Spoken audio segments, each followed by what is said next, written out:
Isang umagang aksidente na yumanig sa mahigpit na nagkakaisang komunidad. Southwest dispatch. May kotse na bumangga sa gusali matapos akyatin ang bangketa. Tinamaan nila ang karatula at nag-crash ang kotse.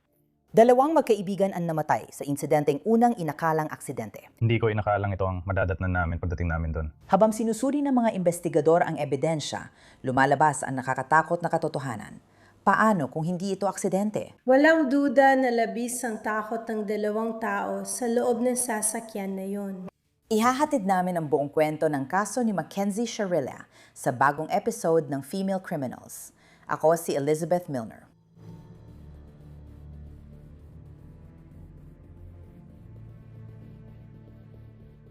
Dadalhin tayo ng episode na ito sa Strongsville, Ohio, mahigit 20 milya mula Cleveland, kung saan makikilala natin ang 17 anyos na si Mackenzie Sharilla. Si Mackenzie, estudyante sa Strongsville High, ay doon nakilala ang nobyo niyang si Dominic Russo. Isang araw, sinusubukan kong ihanda ang aking mga gamit. May deadline ako. Noong tag-init 2022, bagong graduate si Dominic sa high school at gaya ng ibang kabataan, sinimulan niyang gumawa ng pangalan para sa sarili. Ayon sa ulat, nagtrabaho siya sa iba't ibang raket gaya ng clothing line. Pero may problema na sa relasyon nila ni Mackenzie at marami pang nangyayari sa likod nito. Bakit kita papapasukin sa bahay kung hiniwalayan mo na ako at tinatakot mo pang sirain ang gamit ko? Parang hindi mo naman talaga mababasag ang pinto. Car if you do not let me in the house. Kakaskasid mo ang kotse ko kung akala mo hindi mo gagawin. Kung di mo ako papapasukin sa bahay, oo. Ano ba yan? Oo, alam ko. Kaya papasukin mo na lang ako sa bahay. Hindi, teka, bakit? Bakit hindi ka na lang maging, alam mo yon, kalmado kahit sandali lang? Hindi ka magiging komportable. Kalmado ako. Sa tingin ko, hindi ikaw ang dapat magdesisyon yan sa kakaiba mong ugali. Talagang nakakatakot ka, para may dala kang trauma. Nakakatakot ka talaga.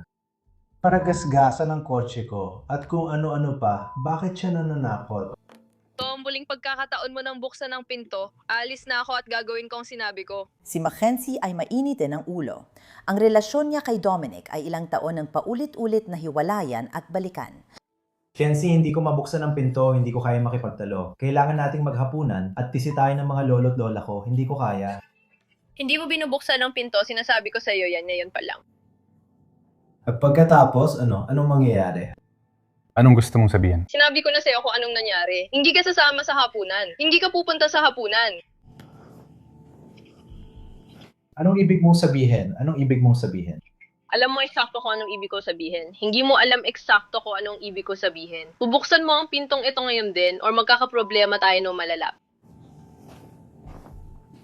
Hindi ko alam, parang hindi ka pwedeng patuloy na makipaglaban, hindi ka pwedeng patuloy na magbanta, parang... Hindi ko mabubuksan. Hindi mo pwedeng patuloy akong paalisin sa lugar na sinasabi mong tahanan ko. Kenzie, pinaalis kita, kinuha mo lahat ng gamit mo at sinabi mong tapos na tayo. Hindi ko sinabing tapos na tayo, John. Handa ka na? Bibilang ako. Magbubukas ang pinto, okay? Ikaw ang magbukas ng pinto. Huwag ka nang magtago, parang bata. Handa ka na? Isa. Dalawa. Tatlo. Kenzie, hindi ko mabuksan ng pinto. Apat. Sige, may babasagin ako. Para sa iba, malinaw na toxic ang relasyon. Pero natpasya sina Dominic at Mackenzie na mag-level up at sa katapusan ng 2021 ay magkasama na silang nakatira. Pagkalipas ng ilang buwan, namatay ang isa at kinasuhan ng pagpatay ang isa pa. Noong Hulyo 30, 2022, sabay dumalo sina Mackenzie, Dominic at si Davion Flanagan, kaibigan ni Dominic sa graduation party. Pakinggan natin ang panayam ng pulis kay Kelly Veraja, host ng graduation party noong Hulyo 30. Nagtanong si Davion kung pwede siyang pumunta at naalala ko matagal na nagtanong si Kenzie sa akin. Matagal na niya itong tinanong pero hindi niya ako tinext nung araw na yon. Si Davion ang nag-text sa akin nung araw na yon at nagtanong, "Uy, pwede pa ba akong pumunta sa graduation party mo?" Sabi ko, "Oo naman, syempre." Sabi niya, pupunta ako kasama sina Kenzie at Dom. Naglaro ako kasama mga kaibigan ko. Si Kenzie naman, "Uy, Kelly, halika dito." Sabi ko, "Bakit? Ano yon?" Sabi niya, "Nagtitrip ka ba?" Tanong niya kung gumagamit ako ng acid. Sabi ko, hindi ako ganun, hindi ko ginagawa yun, lalo na nandito ang nanay ko. Pakiramdam ko, gusto niya akong tanungin kung gusto kong mag-trip kasama sila sa bahay ko, kahit di niya diretsong sinabi. At tapos, andun ako malapit sa kanila. Kaya nabibig ko pa rin kung ano ang pinag-uusapan ni Kenzie. Pinag-uusapan niya yung tungkol sa pagpunta sa bahay ni Mark. Sabi niya, gawin na ba natin ngayong gabi? Parang nagdadebat sila. Kaya parang narinig ko na parang pinagdedebatehan nila kung magtitrip pa sila or hindi. At pinag-uusapan nila yung bahay ni Mark. Tapos, parang mga 20 minuto lang lumipas. Parang hindi naman sila nagtagal doon. May dala siyang vape pen. Hindi ko alam kung kanya yon, pero may vape pen at bote sila sa trunk. Pero hindi sila uminom doon. Parang sandali lang talaga sila doon. Hindi nga sila umalis sa pwesto kung saan sila pumarada. Nandun lang sila sa parehong lugar buong oras, tapos umalis na rin. Meron bang kahina-hinala sa kilos nila? Wala talaga. Wala talaga. Mukha silang normal na normal. Pagkaalis sa bahay ni Kelly, sina Mackenzie, Dominic at Davion ay dumiretso sa isa pang party. Magkasama silang grupo hanggang madaling araw ng Hulyo 31, pagkatapos ay umuwi. Maayos ang simula ng biyahe pa uwi. Pagkatapos, habang sumisikat ang araw, may natanggap na tawag sa 911. Oo, pamilyar ka ba kung saan nagtatagpo ang Progress at Albion Road dyan sa Strongsville? Oo, sa tapat lang ng kalsada mula sa Progress. May kotse na bumangga sa Dusali. Hindi ako lumapit dahil nakasakay ako sa motor. Inakyat nila ang bangketa at nabangga ang karatula pati gusali. Nagbanggaan din ang mga kotse. May embudo ka ba sa loob nito? Hindi ako lumapit, nasa motorsiklo ako. Lano nakatagal mula nun? 2 minuto lang, dyan lang ako nakatira sa Westwood. Dyan lang ako sa kanto nakatira. Agad na rumisponde ang mga pulis sa lugar ng insidente, isang eksenang bihirang masaksihan.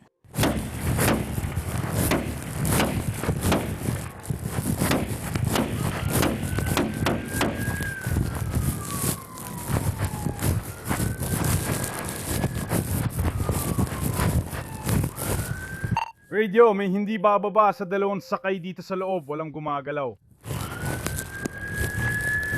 Diyos ko. Diyos ko. 3 pala mo, pare. Radio, 3 sakay. Walang malayang lahat. Walang humihinga. Itulak mo palabas ang bintana na yan.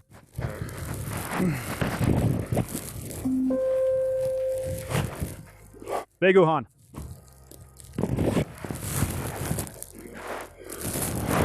Grabe, pare.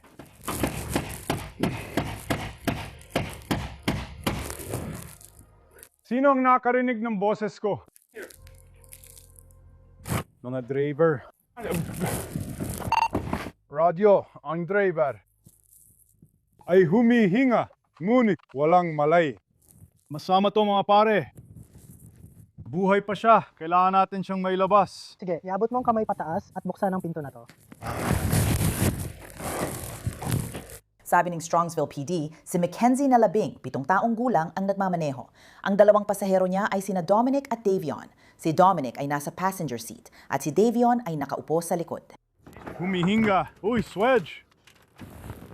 Tingnan natin kung makakakuha tayo ng mga ID.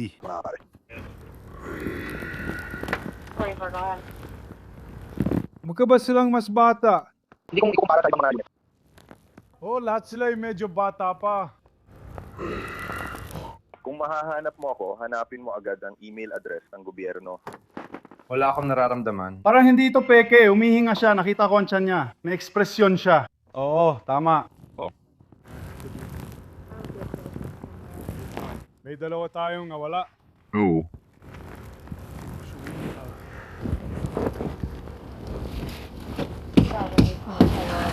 Hindi ko alam paano gawin ito. Nilakad ba ito o ano? Can you walk with an acid? He can budge.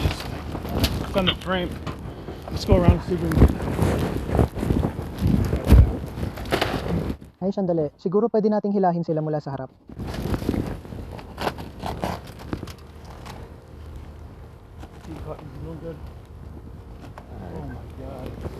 Sarge, ayos na kami para subukang ilabas siya.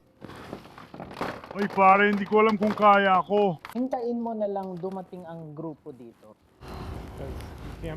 Naipit niya siya. Yes ko. Humihinga siya. Humihinga siya. Subukan nung abutin siya at paikutin siya.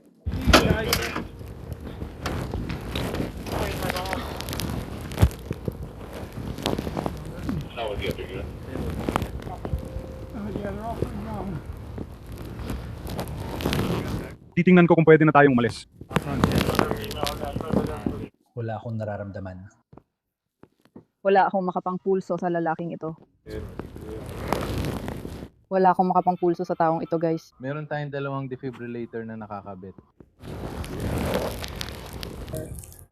And he's Ayun. Jesus Cristo.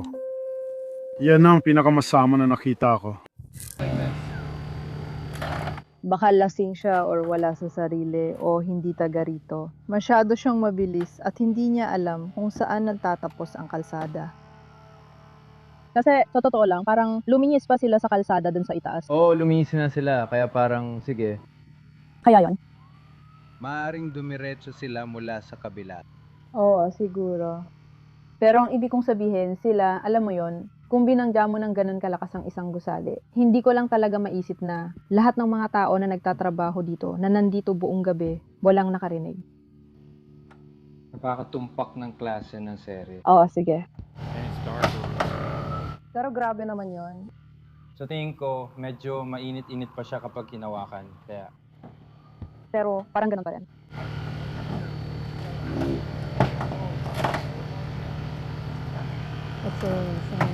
Hinila ng mga opisyal at bumbero si Mackenzie palabas ng kotse. Aalis na ang 21. Babalik ako, magiging magandang araw ito. Magandang araw sa'yo. Nasa 30 at isa ako. Alis na ako. Nakuha ko ang 2,100 at 31. Sabi nila na mayroong. Mga halaman sa Colorado. Walang direksyon, walang saysay ang sinasabi. Ano ang pangalan mo dito? Mackenzie, sige. Dinala siya sa ospital pero idineklarang patay sina Dominic at Davion. Sigaw ba yun ng isang saksi? Hindi, dumaan lang sila kanina alas 6 ng umaga at nakita ang kotse. Wala kaming alam kung kailan ito nangyari. Basta nangyari ito sa kung anong oras kagabi o madaling araw. Hindi namin alam saan sila galing. Sigurado, dumadaan lang sila sa Progress papunta rito. Oras na patawag. Oras na kamatayan. May init pang katawan niya kapag hinawakan. Sobrang init pa. Sige. Anong oras ng pagkamatay? Alas 6:44. Para sa kanilang dalawa?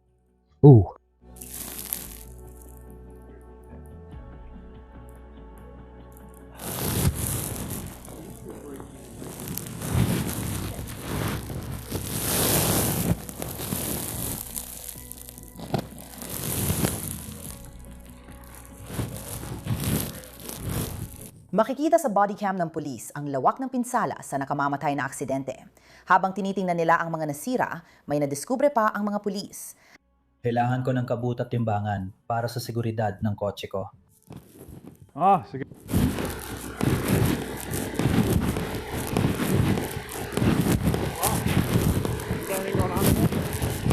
Marijuana, at kabute. Mag-uusap ako tungkol sa cocktail. Palagi rin silang mga Reiner din sa may baybayin. Hindi naman nakaya natin. Mainit pa ang makina, kaya di pa matagal. Mas maganda yan. Sa loob ng ilang oras. Oo, ibig ko sabihin, Tinatry ko. Ibig kong sabihin, kailangan nating matukoy kung sino ang taong ito. Kailangan malaman ng pamilya niya. Sa ospital, kailangang ipaalam ng pulis ang masakit na balita sa mga magulang ni Mackenzie. Dave, anong sinabi nila sa'yo? sige, siya ay ini-airlift siya rito. Oo, hindi ko alam. Sige. Hindi. Gusto niya umupo. Diyos ko. Bakit sa Progress at Alameda, may kotse bumangga sa gusali, 2 patay sa loob, anak na babae ang nagmamaneho? Sinong namatay? Hindi ko alam kung sino sila, pero may isa na hindi natin kilala. Ang pangalan niya ay Jacob. May nakakakilala ba kay Jacob? Tama na, huwag magsalita. Mga pare, alam ko, matagal na natin hinaharap to. Ayos lang ang anak mong babae. Nakakausap namin siya. Pwede kong kausapin siya. Sige, buhay ang anak mong babae. Buhay ang anak mong babae. Siya nagmamaneho. Sige. Sino yun? Si Jacob at si Hill. Ano ulit yung pangalan na sinabi mo? Dom. Baka nga. Diyos ko, tama na. Ano ang relasyon niya? Oh, si Dom nasa kotse. Ano? Nagbibiro ka ba? Ma'am. Yan na tayo na yun. Sige.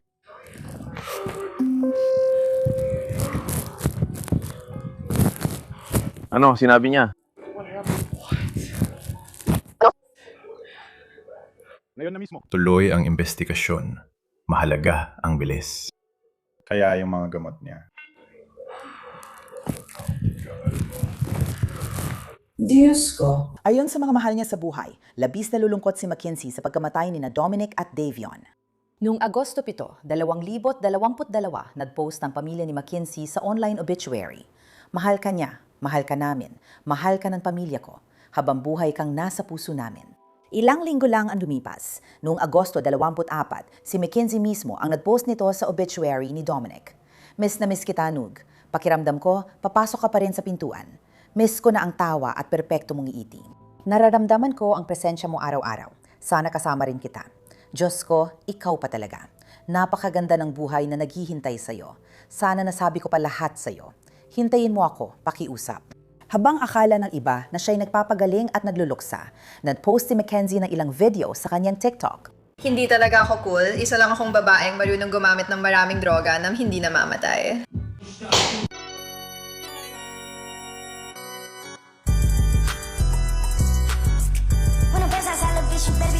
Nagsisimula ng magbabala ang pamilya ni Dominic tungkol sa ilang kahina-hinalang senyales na kanila napapansin. Pakinggan natin ang ilang bahagi ng panayang kay Christine Russo. Siya ang nanay ni Dominic. Sa ngayon, hinihintay namin ang resulta ng toxicology screening kung may kaugnayan nito sa OVI o iba pa. Ngayon, nung una tayong nag-usap, sinabi mo na sa tingin mo ay hindi lang ito tungkol sa OVI, na may iba pang dahilan. Sinabi niya kamakailan na sawang-sawa na sila. Tinanong ko bakit hindi mo ako tinawagan para sunduin ka. At sagot niya, kasi hindi naman kami gising. Quote-unquote, wala akong nakasulat. Sinabi lang nila sa akin na pasalita sa sementeryo. Kaya, yun ang sinabi niya. Naniniwala ka pa rin ba sa teoryang yun na may mas masama pang nangyari? Alam mo yan, bukod sa anumang uri ng pagkalasing na sangkot. Ang tanging bagay na ibig ko sabihin, para sa akin, hindi ko alam kung may, maraming chismis. Sa tingin ko, maraming tao ang nagsisinungaling tungkol sa mga bagay-bagay. Lahat na nga sa party ay ayaw makipagtulungan. Karamihan kumuha ng abogado at tumangging mansalita. Napansin ko na may ilang palitan ng text sa pagitan mo at ni Mackenzie. At madalas, alam mo yon, dumating sa punto na may mga palitan kayo ng I love you, kaya siguro naging komportable siya. Pero pwede mo bang sabihin sa akin kung anong naging relasyon ni na Dom at Kenzie? Well, si Dom ay medyo pribado sa akin pagdating sa mga away nila. Pero sinabi ng anak ko na palagi siyang tinatakot ni Kenzie. At minsan sumabog siya sa akin at sinabi na pinababaliw siya ni Kenzie. Nang parang baliw at talagang nakakafilabot. Ako, at sinabi pa niya na lahat ng problema ni Tom ay dahil sa kanya at sa pagiging emosyonal niya. At kailangan ko ma-realize na hindi pala siya kasing tamis at kasing inosente gaya ng akala ko. May nabanggit ba si Dom tungkol sa pagmamaneho niya o alam mo na may nasabi ba siya sa'yo na parang hindi ligtas para sa kanya sumakay ng kotse kasama babaeng it o may sinabi siyang ganun? Gaya ng sinabi ko, nabanggit niya na parang may topak siya at nag-aalala siya tungkol sa pagmamaneho nito. Nadiskubre ng investigador na maghahanap ng atensyon si Mackenzie sa ibang lugar, gaya ng modeling agency. Ito ang police interview kay Paul Burlinghouse, kaibigan ni Mackenzie mula pa noong middle school. Nakita mo ba si Kenzie sa social media nakausap ang modeling company pagkatapos ng aksidente at maibalik namin ang telepono niya? Nakita kong may mga tao na nag-uusap tungkol doon. Oo, ano nakita mo? Mga tao lang na talagang galit na galit. Galit na galit tungkol saan? Na kinakausap niya siya, hindi ko alam. Oo, nakita mo ba kung gaano kasaya ang nanay niya at tinutulungan siya ng modeling company sa kinabukasan niya? Pinatay lang niya ang boyfriend niya at isang batang may magandang kinabukasan. 2 tao ang napatay niya. At ang reaksyon ay nag-aalala ako sa aking modeling career. Imbes na, yun nga ang sinasabi ko, timbangin mo lahat yon. Alam mo naman, pagdating ng panahon, alam mo, kaya magkunwaring soba silang wasa. Pero kapag nakita mo social media nila, ikaw na naman ang nagsasalita tungkol sa career mo at sa mga plano mo sa inaharap. Kung maging dahilan ako ng pagkamatay ng kaibigan ko o ng iba, talagang masakit yan. Para sa mga detektiv, nakakabahala hindi lang ang kilos ni Mackenzie, kundi pati ang sobrang bilis ng takbo niya. Ayon sa mga opisyal, lampas din sa limitasyon ang bilis ng pagmamaneho niya.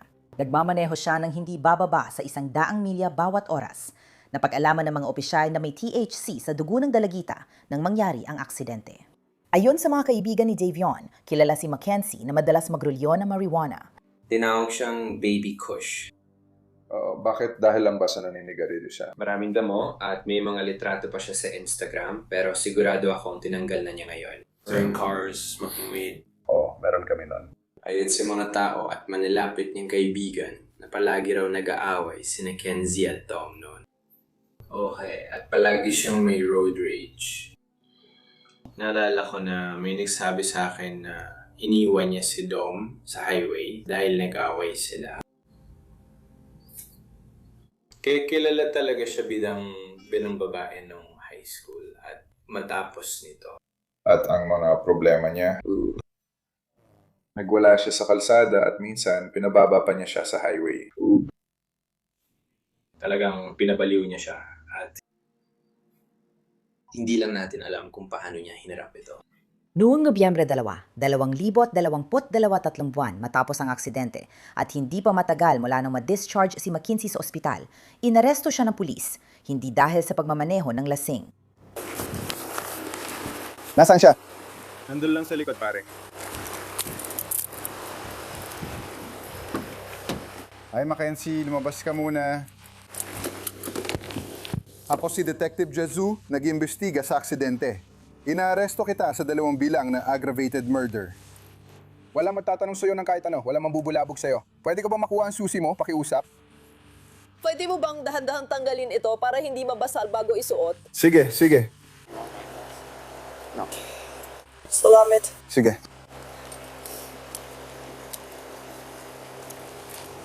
Sige, ilagay mo lang ang mga kamay mo dito.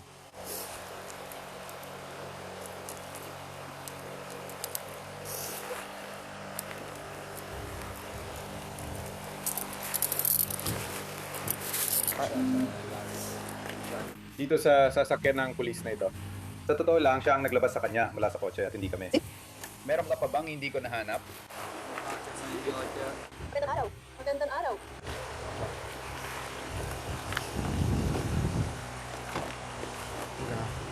Mag-ingat ka sa ulo mo pagpasok.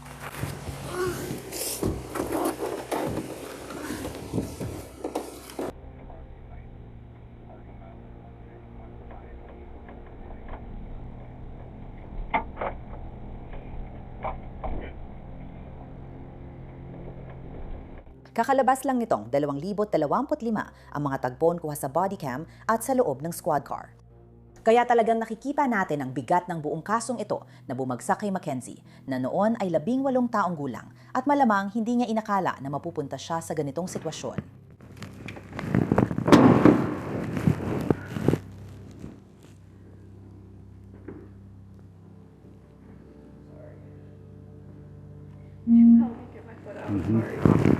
It's just like...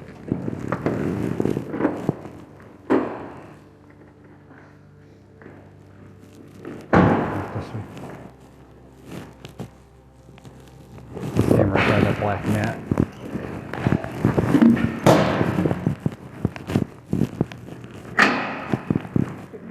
You're right, so. Yep. to that door. Step on that yellow line and just face the wall. Ano ginagawa mo, Mackenzie? Mackenzie, tatanggalin ko ang poses mo. Ibigay mo lahat ng alahas at gamit mula kay Tito Crane. Hindi ko masuot kahit alin dyan. Hindi, kailangan mong tanggalin lahat habang nakakulong ka. Inakusahan siya ng grand jury ng 12 kaso at kumpiyansa ang mga piskay na matibay ang ebidensya na sinadya ang aksidente. Nalaman ng estado na nagbabanta si Mackenzie na papatayin si Dominic at iniisip pa nilang baka gusto rin niyang magpakamatay. Sa loob ng isang taon, isa sa ilalim na sa paglilitis ang kaso, hindi sa harap ng isang jury, gaya na nakasanayan ng ilan. Ang desisyong ito ay tanging ang hukom lang ang magpapasya sa tinatawag na bench trial. Batay sa dokumento ng korte, nalaman naming binisita ng hukom ang ilang lugar sa rutang dinaanan ni na Mackenzie, Dominic at Davion. Nagpatutuo sa korte ang mga pulis na responde sa aksidente. Ayon sa isa, parang nahati sa gitna ang kotse. Nagpatutuo ang eksperto sa reconstruction na inapakan ng todo ang accelerator pedal ng Toyota Camry ni Mackenzie sa loob ng 4.6 segundo bago ang aksidente. Ang throttle ng makina ay nasa 100% din hanggang 1.6 segundo bago lumipad ang sasakyan nang dumaan ito sa bangketa. Sa halos 5 segundo, hindi man lang inapakan ng preno, gayunpaman nagbigay ang mga abogado ni Mackenzie ng medical na paliwanag na posibleng magpaliwanag sa nakamamatay na aksidente. Pakinggan natin ang bahagi ng panayam ng pulis kay Paul Burlinghouse na matagal nang kilala si Mackenzie mula pa noong middle school. May naramdaman ka ba, alam mo yan, kapag nakakasama mo siya?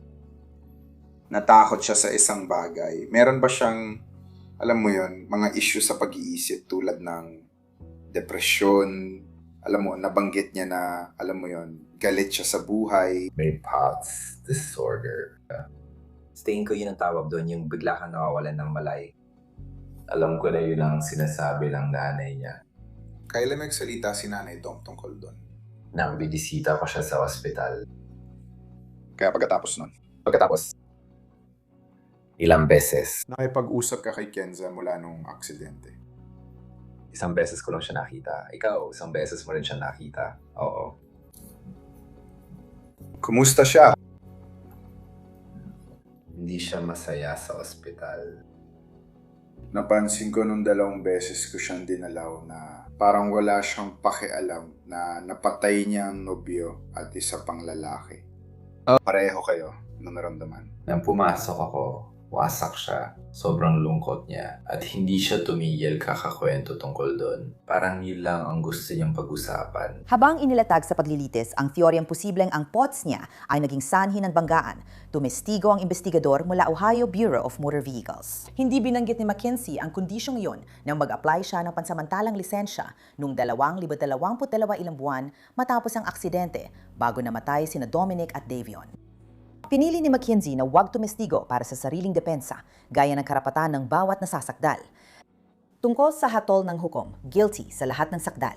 Agosto 21, 2023 ngayon, ang araw na malalaman ni Mackenzie ang kapalaran niya. Emotional ang araw ng paghatol, hindi lang sa nasasakdal, kundi pati sa pamilya ng mga biktima na nagkakaroon ng pagkakataong magsalita at maglabas ng saloobin. Malaking bahagi ng kasong ito ay umiikot kina Mackenzie at Dominic at sa taas-baba ng kanilang relasyon.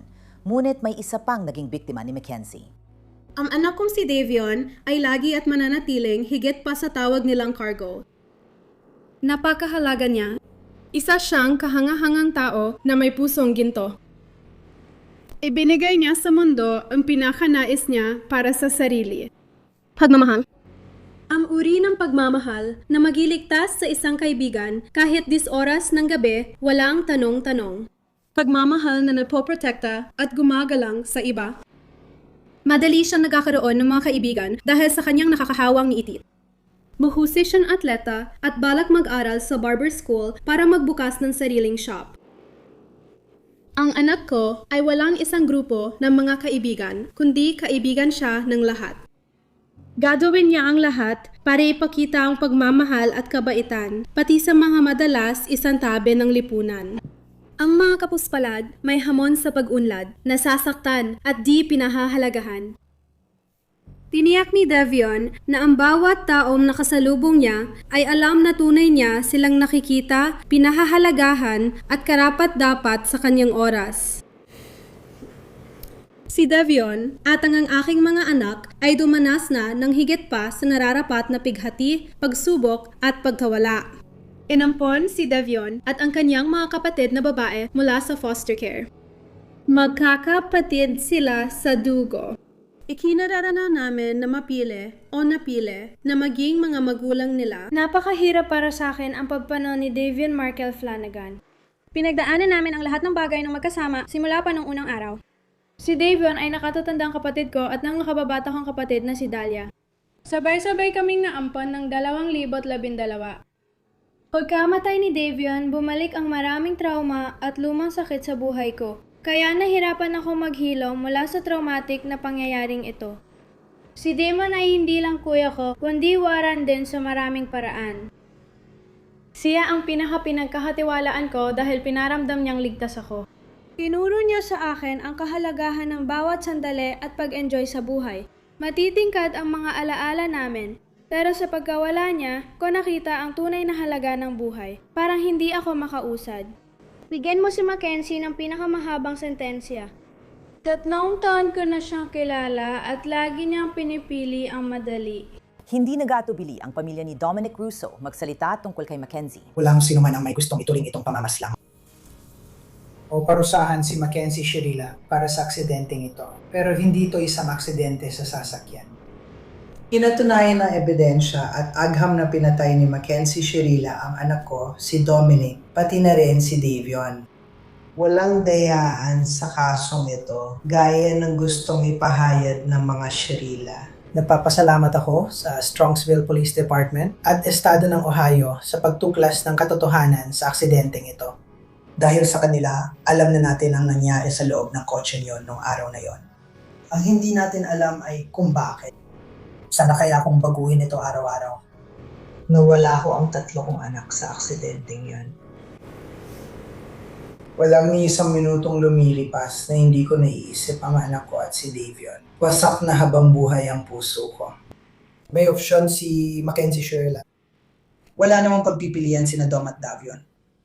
Tayo na lang ang natirang nagluluksa. Pero ang nawala kina Dave, Tom, Nick at Davion ay hindi na kailanman mapapalitan o magagamot. O ng anumang particular na hatol. Hulyo 31, 2022. Tinawagan nilang ina ni Mackenzie na hysterical dahil sa pagkawala ng anak ko at ni Davion. Alam ko na si Mackenzie ay nasa ospital at una nilang sinabi sa akin, pakiusap, huwag mong pakinggan ang sinasabi ng lahat sa Facebook.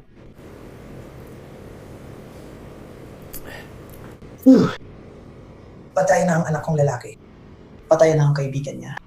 At kinukumusta ko ang anak mo. O ang social media ang mahalaga. Ginawang laro ng social media ang buhay ni Mackenzie at inagawa ring laro ang nakakadurog pusong trahedyang ito. Tanging nakaranas lang ng pagkawala ng anak ang tunay na nakakaalam ng sakit na ito. Habang buhay ang sakit. Hindi kayang pagalingin ng panahon ang sugat na ito. Mackenzie, makukulong ka dahil ginawa mo ito. Magpasalamat kang buhay ka pa at may kinabukasan. Ano man yan. Si Dom at Davion ay ninakawan ng kanilang kinabukasan, mga pag-asa at mga pangarap. Si Mackenzie ay hindi nagpakita ng awa kay Dominic at galang din kay Davion. Tanging ang Diyos lamang sa panahon ito ang maaaring maawa sa kanyang kaluluwa. Binatikos ng mga taga-usig ang kakulangan ng pagsisisi ni Mackenzie matapos ang aksidente at sinabi nilang ang asal niya, gaya na makikita sa kanyang mga video sa social media, ay isa lamang sa maraming halimbawa. Hindi ako astig, isa lang akong babae, kayang gumamit ng maraming droga nang hindi namamatay. May katawan na kung parang pin-up, may katawan na kung parang manika. Wala akong pakialam kung tanga ang tingin mo sa'kin. Ilang sandali matapos siyang makalabas ng ospital, binigyan ang pulisya ng karagdagang mga video ng akusado habang siya ay nasa wheelchair at dumalo sa isang konsyerto sa The Flats. Tagalang-galang, muli kong ipinapakita ito sa korte para ipakita ang nakakagulat na kawalan ng pagsisisi. Ito ay isang bagay na ipinapakita habang isinasagawa pa ang investigasyon bago pa siya kinasuhan at inaresto noong Nobyembre ng nakaraang taon. Ito ang natatanggap ng pulisya at nakakagulat na kawalan ng pagsisisi.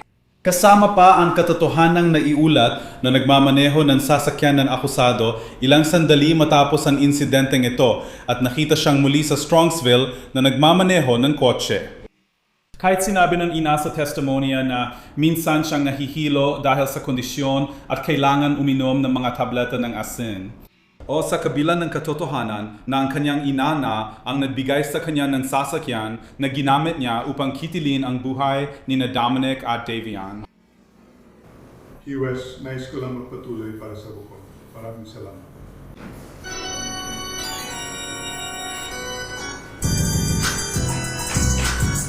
Maganda.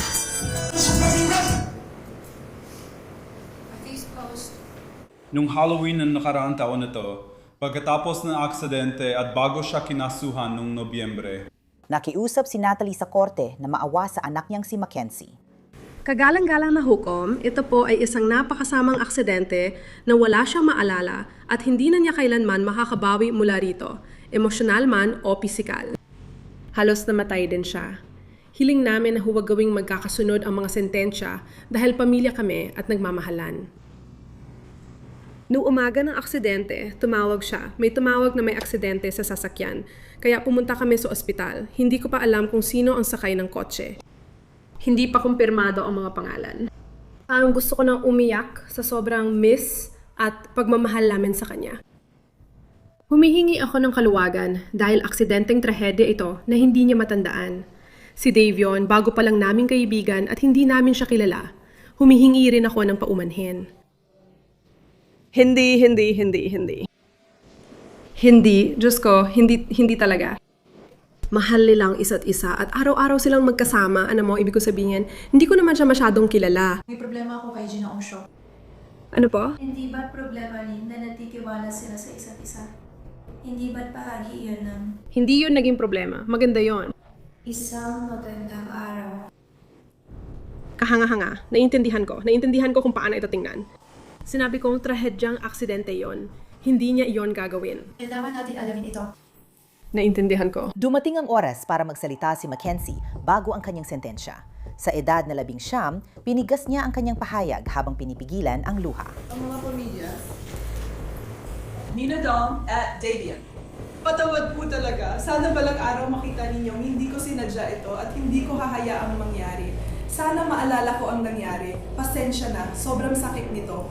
Mahal ko sina Dom at Davion. Magkakaibigan kami at si Dom ang soulmate ko. Sana kaya ko alisin lahat ng sakit na nararamdaman ninyo at sobrang humihingi ako ng paumanhin. At sa aking pamilya, salamat sa suporta at sa lahat ng pagmamahal na ibinibigay ninyo. Salamat sa paghahanap sa akin. Mahal na mahal ko kayong lahat. Salamat. Pinipipilit ng kanyang abogado sa depensa ang hukom na isaalang-alang na pagdusahan niya ang kanyang mga sentensya ng sabay o sa iisang panahon. Pero pumayag ba ang hukom? Lahat ng tatlong pamilyang ito at ang mga kaibigan nila ay nagdurusa. At ang lahat ng buhay nila ay tuluyan ng nabago dahil sa ginawa ng akusado. Ang hindi inaasahan at mga kasamang epekto ng makasarili, sinadya at malupit na desisyon ni Mackenzie ay mag-iiwan ng bakas magpakailanman. Binago nito ang kasaysayan dahil kumitil ito ng 2 buhay. 2 kabataang lalaki ang patay. Kakilakilabot ang pagkamatay nila. Hindi mo na kailangang magduda sa nangyari nung gabi. Walang dapat pagdudahan sa matinding takot na naramdaman ng 2 tao sa loob ng kotse na iyon. Ang akusado ang may kontrol sa lahat ng pangyayari. Siya ang pumili ng araw. Pinili niya ang araw bago ang 18 niyang kaarawan. Pinili niyang magmaneho ng kotse sa oras na iyon. Pinili niya ang isang liblib na rutang dati na niyang sinuri sa 100 pang-industriya. Pinili niya ang tatamaan at mga biktima. Pinili niya ang paraan at ang metodong susundin para maisakatuparan ito. At planado at sinadya niyang isinagawa ang mga pangyayari noong Hulyo 31, 2022. Ang pagsusuri ng ebidensya ay sumusuporta sa mga natuklasang katotohanan, sa forensic na testimonya, sa testimonya ng mga unang rumesponde, sa testimonya ng mga doktora sa emergency room na tumingin sa akusado, sa testimonya ng medical examiner ng coroner, Sa testimonya ng mga nakakakilala sa mga biktima at sa akusado, at sa testimonya ng opisyal ng BMV na nagbigay ng ebidensya na hindi lamang itinanggi ng akusado na mayroon siyang anumang kondisyong medical na mag-apply siya para sa kanyang lisensya na pinirmahan at pinatotohanan pa ng kanyang ina. Ngunit pati na rin na pagkatapos mismo ng aksidente, muling nag-renew si Mackenzie ng kanyang lisensya sa pagmamaneho at muli niyang itinanggi na meron siyang anumang kondisyong medical. Habang iniimbestigahan, tinanong niya kung pwedeng isuspinde ang lisensya niya ng 10 taon. Nakakagulat kung paano pa rin nag-aalala ang isang tao sa pribilehiyo sa pagmamaneho matapos niyang maging responsabale sa pagkamatay ng 2 tao. Walang kondisyong medikal na naging sanhi ng aksidenteng ito. Wala ring sira ang sasakyan. Malinaw ang record pagdating sa mga katotohanan at ebidensya. Ang mga pahayag ng kanyang ina na walang kasamang patunay mula sa mga medical na saksi o record ay hindi kapanipaniwala. Mahalaga rin tandaan na kahit panayas din ni Mackenzie na mamatay sa aksidenteng ito, hindi yon mahalaga. Ang nabigong pagtatangkang magpakamatay ay hindi depensa sa pagpatay. Kahit sa tangkang pagpatay at pagpapakamatay, kung nabuhay ang gumawa, ang pagkamatay ng iba ay itinuturing pa ring pagpatay. Isang tao lang ang may kasalanan sa sakit ng lahat dito, at ikaw yon, Mackenzie. Hinatulan siya ng 15 taon hanggang habambuhay na kulong sa ikalawang kaso, ang pagpatay kay Davion Flanagan. Hinatulan siya ng 15 taon hanggang habambuhay na kulong sa unang sakdal, ang pagpatay kay Dominic Russo, sabay na pagsisilbihan at may kredito sa naunang pagkakakulong. Si Mackenzie Sharilla ay medlilingkod ng 2 habambuhay na sentensya sa Ohio's Reformatory for Women dahil sa pagpatay kina Dominic Russo at Davion Flanagan. Pwede siyang mag-apply ng parole matapos ang 15 taon. Ang unang parole hearing ay sa 2037. Salamat sa panonood ng episode. Ako si Elizabeth Milner at babalik kami para sa isa pang episode ng Female Criminals.